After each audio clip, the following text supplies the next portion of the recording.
laning phase does pan out, but let's get into it to find out how things will really unfold as we get underway for game number 2. An absolute privilege to be here and have the opportunity to continue to bring you more Dota coverage as we make it through this crazy time of 2020 and its pandemic. Also, excited to see Coddle in action. Coddle had received a couple of recent buffs. Your favorite? Just after TI is when Coddle was OP. And I thought I was a bit salty because I would have liked to see more Coddle on the main stage. He was not picked once at TI. Then Why not? After TI. Why was he not picked? I don't know. No one picked him. No one liked him. Completely unpicked. After TI, OP, they nerfed him, gave it some time, and now they brought him back a bit. They changed some things up. In particular, the early talent used to be a pretty easy, decisive movement speed pick. Now they have the 3-second blinding light cooldown. If you actually do that and Chakra Magic yourself, you can do double blinding light through the duration of the blind, essentially. So that's pretty fun stuff. And of course, his big, white hole, if you will, had been buffed with the, I believe, how long it lasts, how many ticks it does, and it's also harder to take down. They give it a lot of little talent buffs. So basically, just made all of his numbers a little bit better. Yeah. I think Coddle Bristle is quite scary. I had the privilege of playing that myself in a pub, and it is, you just push W a lot on Bristle, and then you can push it even more because you get more mana, and he refreshes the cooldown, and you feel real strong, and you farm faster. You try to look out for early stacks that MJZ is going to give to the Bristleback. Yep. It's really all about that timing they want to hit because it's the same thing as last game, right? Spectre, the late game, PL was the last game. It's all about Thunder Predator putting enough pressure on before they get there. But Hector, I've seen him, man. He farms on heroes like Spectre like no other person that exists. I don't get it. He just comes out with more net worth than you could ever imagine on heroes that aren't supposed to have it. So definitely giving it to Hector that he's probably going to be able to pull it off here. For sure. Everybody might get caught up in all this funny little shenanigans with your core DPs and Ember Spirits and such, but it is going to be the Spectre who is the dark horse of this match and could be the problem later on, if not addressed. Certainly early on, we see Thunder Predator trying to pressure her out, but the laning equilibrium's already good for the bottom lane. They have it near the tower. Laylis, though, on this Snapfire is eating quite a bit of damage, has to chew through some early tangos. But they're going to make the most of it. It is an interesting setup because Frank is a core playing the NP and has the Ember Spirit by his side. It's just such an unusual laning phase. There's Matthew, though, gets taken down. Just to jump in from the Snapfire is all it takes. Got to be careful. Ember Spirit, dual lane. It's a little oh my god, the mid lane. He just took like 500 damage. I went there and the bats were out and she was dead. Yeah, she was 60% HP and then she was dead. That was interesting. That was a nice little glimpse into what's possible with this core Shadow Demon that Cap was talking about with that level 15 talent. What I will say is I've seen probably 25 plus 4-position Ember Spirits in my North American pubs. And this includes South American players in the North American pubs. And I was wondering if we were ever going to see 4-position Ember Spirit in competitive to some extent, or if it was just a meme. But this is its first debut that I've seen so far. Mm-hmm. It felt mixed results, from my opinion. Okay. And it's like a nice independent puck-type hero that offers some catch and can kind of split push. But then at the same time, it doesn't really help the team at all. So, oh my God, Chris Luck just took 90% of his health in one set of shadow poison. Holy moly! I was keeping focused. Mid lane was getting quite close. Meanwhile, bottom Cookie push forward is successful with the stun. The slow's there, but not enough of a follow-up. The chains is there, and they're going to get the takedown of Laylis. It's Matthew who picks that one up, and Thunder Predator.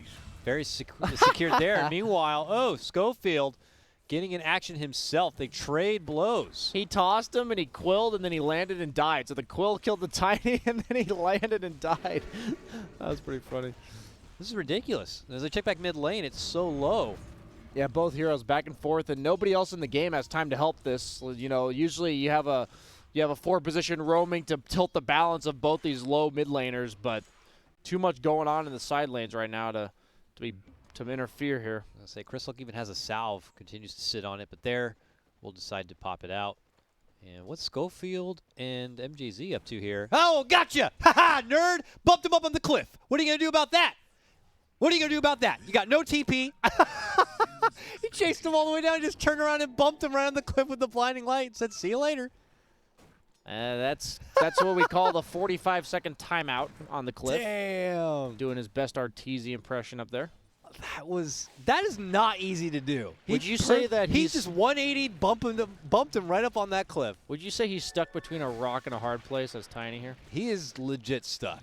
Stuck. That is gonna cost him quite a bit. Oh, I think he tried to predict the dive from Phoenix with blinding light because it would cancel, but he did use it a bit early. So bottom Phoenix lane, is safe. trouble. Oh, they get it. K1 dropped. Another setup right there, beautifully done. The chains, this 4-position Ember. Okay, it's starting to grow on me a little bit here. They scan to make sure the Tiny's still there. He Tiny is now is TPing. finally going to step out. That was at least a minute of his time. This is definitely unfair bot mode for the spectator this game, for the cameraman. It's ridiculous. We We are are blessed Courier. to have Pop-Tart joining us for observing, but these games have been just relentless right now with action. Obviously super hard to keep up with. MJZ now thinks about moving in, tried to go for the bump back there, but obviously with the Icarus dive, it's going to be tough. Phoenix is insanely good versus Bristle later on in the game. Similar to Necrophos, a hero that just stands still and dies to AoE magic damage from a distance that he's meant to be in your face on the Bristleback. So very well percentage scaling damage yeah. at that too. Yeah, It doesn't matter exactly. how strong you get. I'm going to hurt you for the same amount regardless. Here we go, more chains. Ooh. Man, that was a shot to the face, right between the eyes from Lelis there. We'll get the Ember Spirit down. Going for the Necro Book Spectre. Has not been dissuaded by the 100 mana nerf to the cost of the Necro Book. Yeah, that obviously was the one nerf, and it may have wavered on heroes where their mana pool is a bit precious. And I know Spectre was called out as possibly one of those heroes, but yeah, seems to not mind it too much. The buildup is just so nice. You get these 2 mana regen, the 2 Sages Mask for the 2 mana regen in the lane, so that allows you to use daggers early, and then you just go raw Necro Book into jungle, but he's going to go down. Meanwhile, Snapfire also goes down to the Dire, so he just suicided. There's a ton of stacks in the Dire jungle, by the way. Tons of them. Not that jungle, the other jungle. There you go. Triple stack there as well as at the medium camp, so that's going to be a nice little bolster of farm for MNZ. Coddle's been double stacking those. Yeah, big CS winner so far is that Shadow Demon, but it's action top lane, stuns out onto MJZ. The toss forward of He's got Whisper egg. is there. They're going to try to burn it on down. They don't want to have to commit the egg. They don't need to finish off MJZ, but trouble's coming, and now they'll pop the egg. Lelis doesn't have the ability to shoot down the egg and will just burn on up. And they're looking for more. MNZ. Oh, the full hood just completed, delivered to him. But it's not going to be enough, no, is no, it? Certainly not. Oh. Well, I almost had to bite my tongue there, but Meanwhile, the DP just got ganked mid by the Shadow Demon ulti, as well as the MP TPing in with the global teleport with the Wrath of Nature. 40 bonus damage for him here. well, hold on, BSJ, top lane. We got Jesus. more trouble here. Whisper's in trouble. I'm just trying to watch an objective go down. Nope, not going to happen. Toss up and straight back. Trying to keep Matthew at bay, but not going to happen. The 4-position Ember is journeyed on up north. Another massive early lead for Thunder Predator coming out of the laning stage. 2K at 8 minutes. And last game, it got up to 7K of a net worth advantage at one point for Thunder Predator until it all came crumbling down. Can K1 do the same thing he did last game on the peel as he will with Spectre here? Frank has so much free... Oh, no, the free damage just expired. He's 300 gold from that Necro Book 1. Super fast farming for Spectre there. MNZ is clearing the stacks. Meanwhile, misses the cookie. Oh, no, he does hit the cookie. I thought he was trying to hit it out of the Disrupt. You got Lilo this. style, though, ain't no flimsy little support. And just as he tried to make it away, Leo style will burn him down and finish him off. Oh, the Keen Optics, such a good item for Shadow Demon. Give it to him. So what's the first item on Shadow Demon? What's the first juicy item on a Shadow Demon core mid lane? I'm That's down what I for wanna straight know. Ags. I'm not going to lie. Straight Ags. Etherlens Ags, maybe? I the like Ags it. is just so good this game because the DP's useless when she's ulted. The Spectre becomes useless when she's broken. Especially if you get it early. You just have to be careful of being too fragile. So he does get the Keen Optic, which is a super nice item for him on the Shadow Demon. What more could you want than cast range and mana regen? Heavy movement top lane. Here comes Beastcoast trying to turn the tide of this early game if possible. Snapfire leading things off, but Chris Luck also here. Siphon's there. Ow. Exorcism out. Looking to torch him up. They're going to lose their Snapfire, but it costs them their Coddle. Whisper very low, forced to pop out the egg. Chris Luck left to defend, along with Schofield here. They can't quite burst the lady down. They finally get it done. It's MNZ who picks up the last hit. It's Thunder Predator pulling out all the reinforcements to get it done there. No help coming out from K1, even though he did have the ult. He played that to the limit on MNZ. He just manned up on that DP under the egg, trusting his team to kill the egg. Barely killing in time was Frank, TPing in from the back. Doesn't matter if you don't have any bonus damage if all you're doing is hitting an egg. Bounty runes as well as the outposts. Split the outpost. Bounty runes on the other hand. Wow. Gonna go all in favor of the Dire? Yes, sir. 4 bounty runes. 4 Thunder Predator here. Okay, they might catch Frank. No, they were just harassing him down a bit. But yeah, good movement there from Thunder Predator to even get the aggressive catch on the bounty. They just know that the Spectre is going to be left to her own devices in typical Hector fashion to farm up so they could take advantage elsewhere. And they're doing so. But, that's just Hector. That's the sleeping dragon. He's just farming the Ancients with his Necrobook. Yeah. That's what I think is the big deal about Spectre. If people are watching, wondering why it's such a big, why people are favoring this Necrobook, is it turns Spectre, who isn't previously an Ancient farmer, into an Ancient farmer. And if you open up that much farm for yourself on the map in terms of XP, it's just so nice. It's basically a Midas that gives you some mana regen and strength. Yeah, certainly also if you're not going to get threatened at all from the opponents while doing so, you can kind of be left to your own devices and still be able to participate in fights with that ulti if deemed worthy. Bottom tier 1 is drop. The Dire just pick it up. No last hit going to be there for MP. Meanwhile, top lane. Ooh, here comes Matthew now, putting out a full assault onto Little Snapfire, and they get her down. White Hole gets dropped. They are going to be able to pop it here, but the setup for Schofield is going to be successful. They're not done yet. Hemorrhaging kills now could be Beastcoast as Whisper's forced to dive out and away. The blast comes through. Matthew on the chase. The egg has got to be popped. Frank thinks about hitting it, runs out the other way. Matthew does end up getting burned. Chasing a bit too far for that one. This Necrobook mana cost is definitely hurting K1 this game. He's used it twice, and he doesn't have any mana to participate in these fights. Chris Luck's here. They try to bump him back, but he gets close enough. Leo style. TP out, no way to cancel it. Well, he ends up using the Haunt, but he does not have mana to dagger. I'm kind of just paying attention to how big of a nerf this was.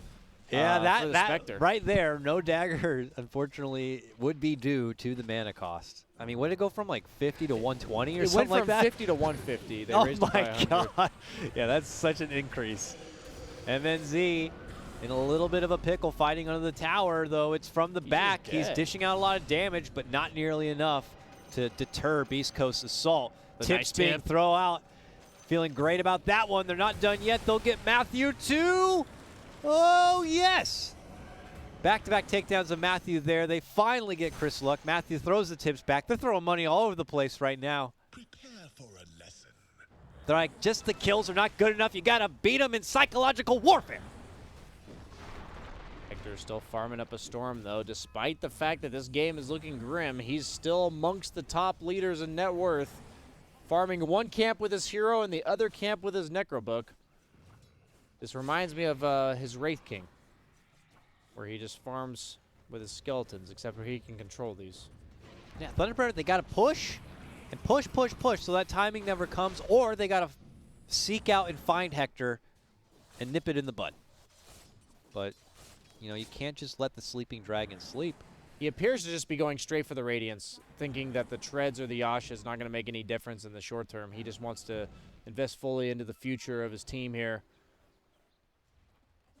Brown Boots Necro Radiance. I've seen it on our TZ stream.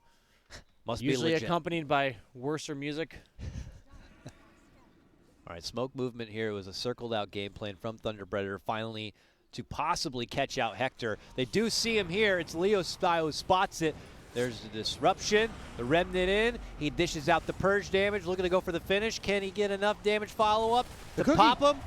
Yes, they can. barely. Leo Style, mega kill streak on your core mid lane Shadow Demon. He's owning. I wonder how much he's practiced this. You know, how has he really played Shadow Demon in pubs without getting griefed? Or accused of griefing? Yeah, I don't know how you would be able to get away with that without getting just... Unless you're Thompson. Yeah, unless you're just that guy. I Leo imagine Style the is team will pretty leave it well out. respected, I think, in North American pubs. I think people have acknowledged his skill level as a mid laner. I would not fault that. It's a name that's been in the scene for as long as I can remember of me trying to be a caster and casting South American Dota. Leo Style has been there. Outpost time coming up. And Thunder Predator would love to control both if possible. Looks like they may be successful. So it will be a deny of XP for Beastcoast. Obviously, they have other things on the mind. Spectre getting the farm. Just makes it a bit awkward for the rest of the gang. You know, Chris Luck and company. How are they really supposed to, you know, be left to their own devices here without that real hard-hitting Spectre getting involved? That's kind of the nature of Beast Coast always, right? Is this Hector sucking all the farm off the map? I think the issue I'm seeing this game as opposed to the first game is that you have this Death Prophet as opposed to an Ember Spirit, a hero that can like independently recover and farm. Death Prophet at this point just has no net worth, and he has to fight. He has to use his ultimate. There's no other option on this hero when you're in this situation. So Beast Coast continuously forcing these fights. Not even close to a Blink Dagger on Tiny. They do have all their ultimates. They have the Egg, they have the Snapfire ult, they have the Exorcism. Moving in, just as they made their approach onto the Phoenix. Nice Dives in disruption. with the Egg. Like you said, disruption. Long shots coming Oh, the in, pipe! trying to go The for the TP and finish, but pipe! Leo Style survives with Frank coming in with the pipe. He will hold out, but eventually Whisper will get that hit in, and the 5x kill streak will go to the big bad bird. Meanwhile, that bird under assault here, MNZ will chunk him down, and it's a 1-for-1 split. That coordination from Thunder Predator is pretty sick. So first off, he TP'd in and piped.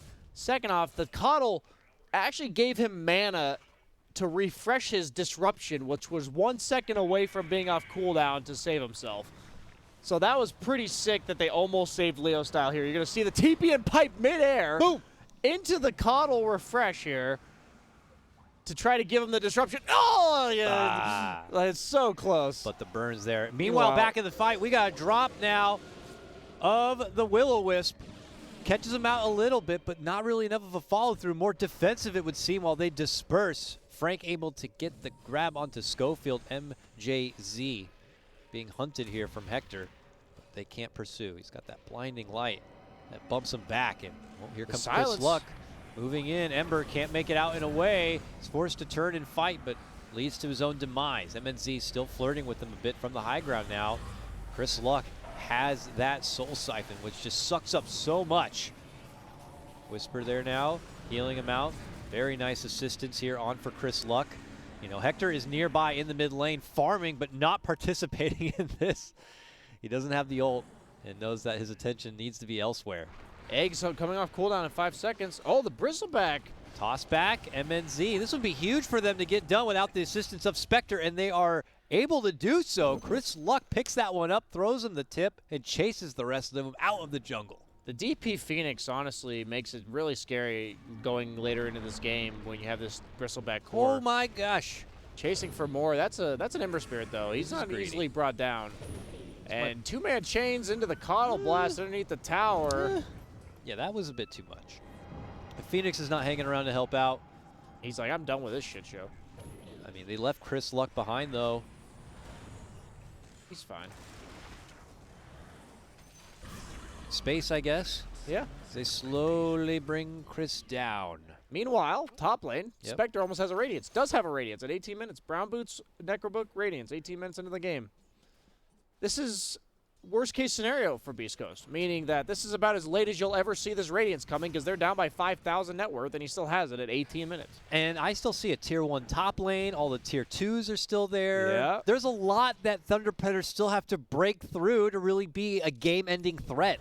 I got to say, this is going to be great for Beastcoast. If time just keeps going on and Thunder Predator can't really take things to the next level, which I don't know how that's going to be, they move into the Roche. That's great. Hopefully they can do enough damage to get it done before Beastcoast show up. But, you know, this core Shadow Demon and such is only going to take them so far. Yeah, I'm just fearful not only the fact that they have a core Shadow Demon in terms of scaling, but also because they have this core Bristleback against the percent damage that we talked about from the Death Prophet, as well as the Phoenix. It's just so much damage for that hero to overcome. He wants to be point blank in your face, and this Spirit Vessel plus the Sunray plus the Veil.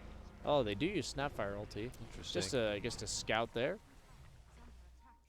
Quickly hightail it out. You know, it's not too big of a deal, I guess, but it is a lot of damage. But yeah, it's mostly the Bristle. I'm looking over at the Ember, and it's not like he's got, you know, plan B in his back pocket. This is an Ember who's got Spirit Vessel Yules queued up. Time to queue up the Battle Fury, boys. You know, there's no DPS coming out from the Ember. This seems to be all Bristle, a big push party, and then maybe resorting to some sort of split push affair. They do have a Lotus Orb on Frank, so he is trying to alleviate the problems that his Bristleback is facing. It'll reverse the sucking from the DP. It'll remove the Spirit Vessel, and it'll also remove the Fire Spirits. But that's about it. Yeah, I'm not sure what else Beastcoast can get to add extra threat to that Bristle. We see Chris Luck finished off by Leo style there. Leo, you know, obviously the higher leveled Shadow Demon has a lot of bursting potential still. One more level and he will have that Shadow Poison damage if he does opt to go for it. For viewers who are wondering, DP has no option to go Yule's Scepter this game, because if he Yule's Scepters himself while ulted by Shadow Demon, he'll just come right back down instantly. And you also can't Force Staff yourself anymore. So there's really no counter to the Shadow Demon ultimate for Death Prophet. They are going to catch Frank. Are they though? They're trying, and there it is going to be K1 successful in going in for the finish. It's a couple of ults just to get Frank. I don't know how good Beastcoast will feel about that. Maybe Thunder Predator thinking about a reapproach here. As long as they don't lose too many objectives, Beastcoast will take any core kill they can get. But they do have to be wary of giving away too many objectives while their cooldowns are off.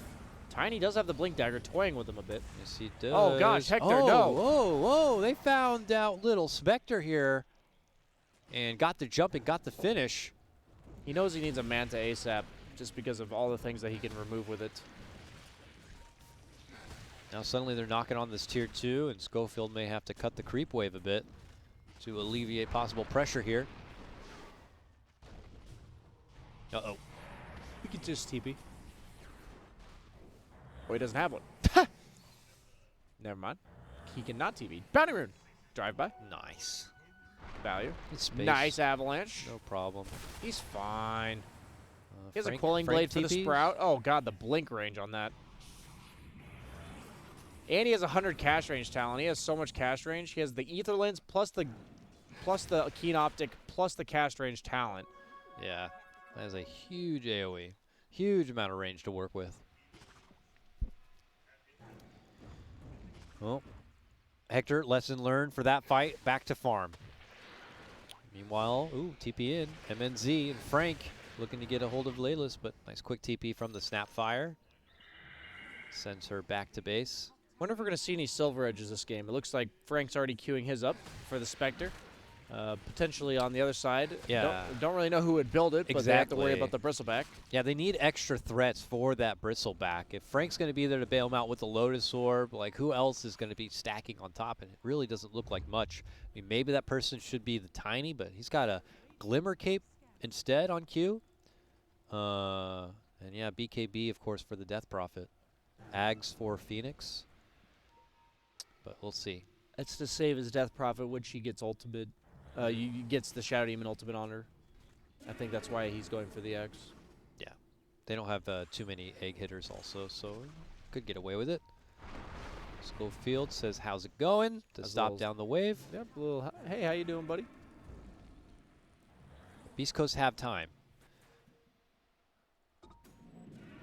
Thunder Predator don't seem to be really putting the pedal to the metal on this one. I don't think have the, well, they still have the Aegis here if they want to make some use out of it. MNZ still has it pocketed. They're thinking about pinging out for bottom lane. It's pesky Schofield Tiny, who's being such a nuisance. I don't necessarily like when Spectre's this far ahead in net worth compared to her teammates, because the opponent's aware of this, right? They're aware that the Spectre has by far the most net worth on the Radiant side. And at that point, good players, they're just going to say, oh, well, let's just all itemize against Spectre. Top lane, Frank is getting gone on. They have no TP. Oh, nope. Oh, wait, my what? God. No. In the midst of the avalanche, it always takes like that quarter second to have that first tick of stun. It looked Frank like he just narrowly tossed him out of the escapes. map. That's a disaster for Radiant here. Oh, Frank mid lane. Spots out Layla's. Hard hitting damage, disruption, and poison. Oh, but there's the purge. And that should be a dead woman walking. She ain't walking no more. You can actually see her body fall off the dinosaur. That's pretty graphic. But Old lady will be back in 30 seconds time if necessary. Thunder Predator take their business all the way down south, trying to actually get some objective pushes going. Don't want this to push past 35 minutes or so. Things can get really sticky. would you say they could get gooey? They can get viscousy. Nasally? Your move, sir. I'll let you have it. Thank you. It's Well, pretty hard to push into the Phoenix, though. Yeah. The Phoenix plus the Crypt Swarm spam. I think he has the talent. No, the talent comes later, but he's not going to take it. Never mind. Yeah, with so much top. out spam. Oh my God, he TP'd out. Okay. They almost got the Spectre. He's doing a good job of shutting off his Radiance when he gets disrupted, though. That might have saved him there. Egg out and gone. This is all space created by Hector, by the way, in the top lane. Yeah, quick hit. Chris Luck now looking to get in the mix, finds himself caught up into the Will-O-Wisp. MNZ just Dude, he got starts chunked. right-clicking him down. Just beat her down. There's not enough items he can build to not die in this game. He needs to itemize the way he is to deal with the Shadow Demon ulti, and then he just gets right-clicked. Because he has 8 armor. And now Thunder Predator feel a bit more comfortable moving themselves up into the high ground. They begin to go to work. And this is no Spectre ultimate available for 15 more seconds. Looks like this could be the first set of racks for Thunder Predator. Yeah, they just have to give this one up. Almost certainly. They might try to keep poking at him. Maybe they'll stop him. Very slow. Yeah, he lost his bonus damage from his ultimate on the Nature's Prophet.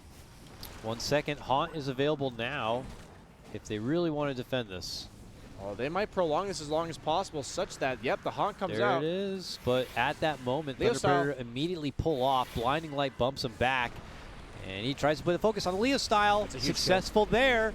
Toss up and down. Frank's also gone. That's double kill for Hector now. And they kept the racks. That's a disaster. He's got the full Manta already done. 600 gold to boot. Whisper's looking for more. He's got the net of clumsiness. Toss up down. Ooh, big shot onto the keeper. And with that earn and burn, he is done for. Back on the other side now. Chase is out for MNZ. Death Prophet, one of the few who could probably take it to the Nice bristle. toss. But toss back is there from Schofield. Beautifully done from left field. Summons the Necrobook. You gotta love when people push buttons like that. It's like, he's TPing. Necrobook, quick. Quick, what does the book say? They just spawn it and they move forward and they'll try to get pressure onto the tier 1. It's good for Beastcoast because they win fights, gets more money for Spectre, stall things out. They don't have to worry about really Oh my God, the taking neutral objectives. Hector! No! Go back, Hector! Dude, he literally just dropped a telescope as well as a craggy coat, and he just left it. Oh God, Hector! Do they not auto teleport? You have to make them teleport. You have to back? make them teleport to base. They're just there. Those are valuable items. Telescope's a sick item in this game for both teams. Oh, caught up in other business as Phoenix barely teleports out. Luckily, Hector loves jungling, so he's going to yeah, walk you're by right. there eventually, I hope. I don't think I've ever seen 2 tier 3 items just left on the ground. I think he was microing his Necro book at the time. He found a Titan Sliver for himself. It's like, that's what I've been waiting for. The Titan Sliver. Oh my god, he had the TB out. There. Oh! Wow. He tried. He was spam clicking the Q there, but double clicked himself. Yeah. He also had a Yules and everything. Like, He's going to find it. Leo Style's going to find this. There's just 2 items sitting there. Dude, just go jungle, man. It's actually giving me anxiety. Nobody's going to find those items. we'll see if they ever have to backpedal that direction. And watch him use the telescope for the ultimate win. Whisper gets the cookie. Has the egg. Doesn't want to have to use it here. And will have to sacrifice his own life. And now Frank comes in. And Thunder Predator thinking about going to work here. Drop down the Will-O-Wisp, find an opportunity to make the go onto Chris Luck. BKB's pop needs more help. Cookie's there. Follow up. Catch him with the Sprout, and he's stuck within the trees. Nice haunt. Haunt comes out. Bristleback able to make it back and away inside the base. Leo style, though. Lots of trouble. And finished off. How does he already have a defusal? He's on a mega kill streak now, too. Dagger to chase. No force staff for 10. Silenced. I don't know really what that does. Don't do this to me. I'm an old man. I've got the virus. Don't do it. I've got the virus. Stay away. I have soon, the virus. I have it. Stay away. Jump back in. Matthew takes it to and finishes off Chris Luck on the high ground just like that. And the rest of the team will backpedal, but this is still wonderful stuff for Hector, I'd say, in Beastcoast, even though they do take a lot of losses there. Surprisingly hold the buyback on Phoenix. I thought that if they took that fight that that Phoenix would have to buy back. The Veil Kaya Phoenix is a lot of their damage at this stage in the game. As other than the Phoenix, it's pretty much just the Spectre. And with that opening, Thunder Predator will move themselves and get the Roche. Schofield split pressures the top lane to hold out as much timing as he can. This Roche is taking a little bit of extra time, but obviously going to be no immediate threats. And yeah, Diffusal, it's going to be fantastic. We saw, of course, the great Diffusal use against the Bristleback in the TI, was it Grand Finals? It was the gyrocopter Diffusal, Vince Bristle, and how useful it was there. Schofield just continuously cutting top, but he actually gives up on that endeavor. Worried about getting his TP canceled by the Ember Spirit potentially. Hector doing a little tree dance with Spectre, running through the trees with his dagger, summoning the illusions to clear the wave. Leo Styles looking for him. You can tell why he's being so elusive in the trees. Getting hunted. Is still not queuing up the Ag Scepter on Leo Style. I really thought he'd go for it for the break mechanic. I thought it was just too good, but instead they also went back for an Orchid on Frank. So are they going to see the items? Oh. He's like, oh my god, presents. Yo, it's like, oh yeah, he does. I was going to say maybe it's hidden in that crate, but. Does he not see the other? He doesn't see the telescope, the one that matters. Oh my god. Oh, and Hector, man, meanwhile, huge. the important things are still happening bottom. That telescope's on the ground, Dakota. Keep wanting to call you Coddle Guy because there's a Coddle in the game. You can do it. I allow it. Okay. They don't already have their own telescope, right? That wouldn't be a factor, but yeah, no, they decide to skip it out. Now, more bloodshed here as Schofield goes down. Before that, the Will-O-Wisp committed for them to just burst apart that Spectre. MNZ just trucking down so much damage this game. Still king of net worth. And now no Spectre for 45 seconds without a buyback. This could be trouble. Yep. That Chris cookie's Luck been proven pretty huge here. needs help. Turn around. Soul Siphon. But, man, this Bristle is tanky. They're just trying to deter them here. Soul Siphon does not nearly have the effect that it used to. Yeah, the Lotus Orb reflecting him basically makes him sucker back, so it's not healing or taking any damage because he's also healing off of her. Really nice itemization to enable this bristleback. Yeah, he's tonky for sure. But no buyback or any sort of spending will be necessary. He didn't have the buyback, but he's back now. Can take his trouble to the top and work from there. Beastcoast just kind of leaning on the clock as best they can.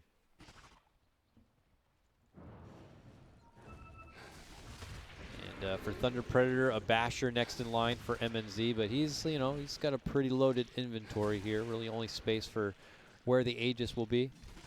How do they end is the question. I think they just have to slowly but surely poke them down with this Prophet. I don't think they're ever going to just barrel down one lane and take a Rax. I think they have to slowly but surely force Beastcoast to spend buybacks, fight them. Maybe only have 3 heroes left. Take all the outer tier towers. The finishing off the last one here is MNZ. How much longer do they have on the Aegis here? They have a little less than 2 minutes left. Yeah, but I agree.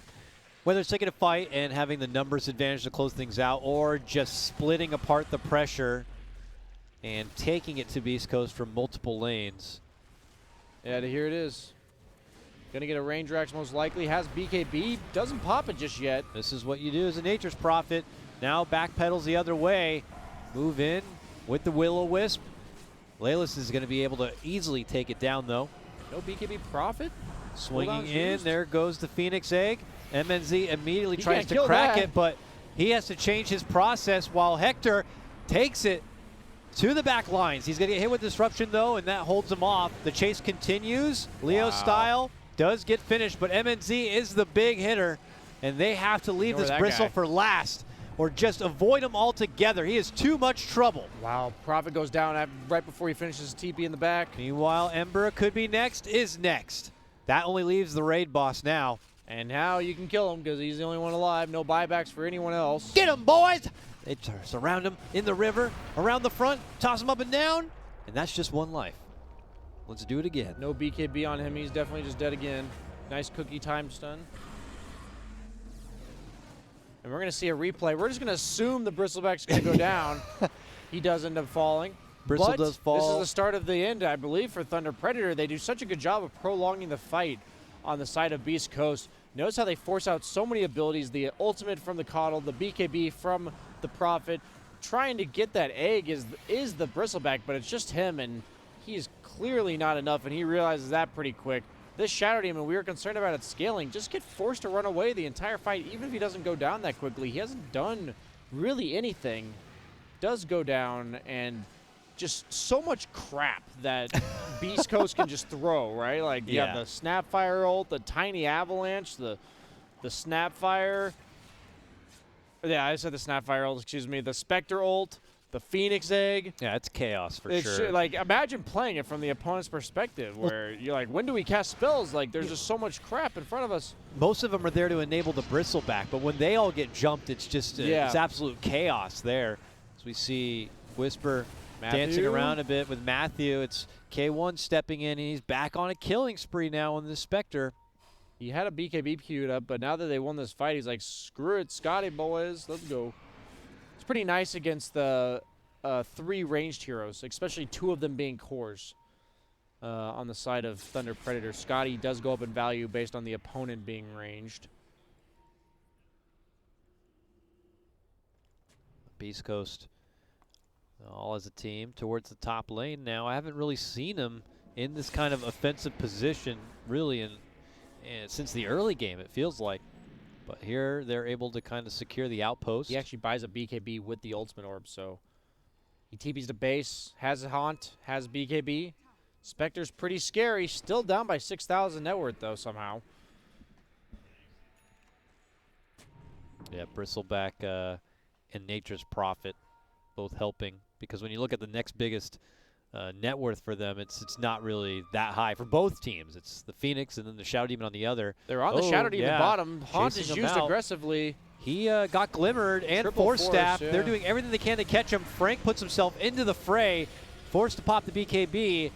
Snapfire ult launching from the back lines. Schofield moves in, tries to do the 1-2 punch on the Coddle, can't quite get the finish there. And the chase is on. Laylis stepping back, but K1 is the big target, able to make it to the low ground. Matthew will not let him up.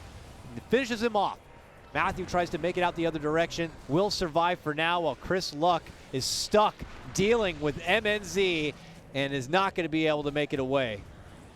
He just tried to man up and kill the Coddle ult for the Spectre BKB, but Bristleback was just chunking him the entire time. He took so much damage during the time he spent hitting that.